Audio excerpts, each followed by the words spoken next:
माता मुंडेश्वरी के मंदिर में जब बकरी की बलि दी जाती है तो खून की एक बूंद भी क्यों नहीं गिरती और बलि के बाद बकरा फिर से जिंदा कैसे हो जाता है, आइए जानते हैं। इस कथा में एक बार माता पार्वती अपने महादेव से कहती हैं, हे स्वामी, मैंने सुना है कि पृथ्वी पर बिहार के कैमूर पर्वत पर मेरा एक ऐसा अद्भुत मंदिर है जहाँ मेरे भक्त मुझे रक्त यानी खून नहीं चढ़ाते, फिर भी वहाँ बलि दी जाती है, वहाँ कोई जीव नहीं मरता। ये कैसा रहस्य है प्रभु, कृपया मुझे बताएं।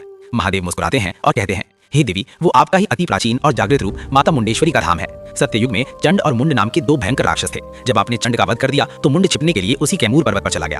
तब आपने मुंडेश्वरी का उग्र रूप धारण किया और उस पर्वत पर जाकर उस राक्षस का अंत कर दिया।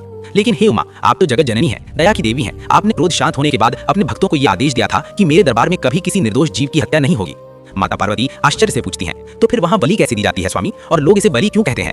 महादेव कहते हैं, यही तो आपकी सबसे बड़ी माया और चमत्कार है प्रिय। जब कोई भक्त अपनी मनोकामना पूरी होने पर एक बकरे को आपके मंदिर में लाता है तो उसे काटा नहीं जाता, बल्कि मंदिर का पुजारी उस बकरे के ऊपर आपके चरणों में रखे कुछ पवित्र अभिमंत्रित चावल और फूल फेंकता है। जैसे ही वो चावल बकरे को छूते हैं वो रहस्यमय तरीके से पूरी तरह बेहोश होकर जमीन पर गिर जाता है।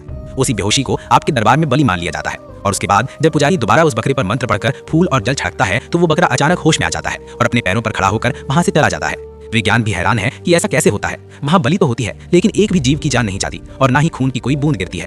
ये अद्भुत कथा और अपने भक्तों का इतना गहरा विश्वास देखकर माता पार्वती बहुत प्रसन्न हो जाती हैं और खुशी से महादेव के गले लग जाती हैं। इसके बाद महादेव नंदी बाबा पर सवार होकर माता पार्वती को लेकर चल पड़े। तभी महादेव बोलते हैं, जो भी मेरी प्रेम कथा देख रहे हैं उसने लाइक और सब्सक्राइब नहीं किए।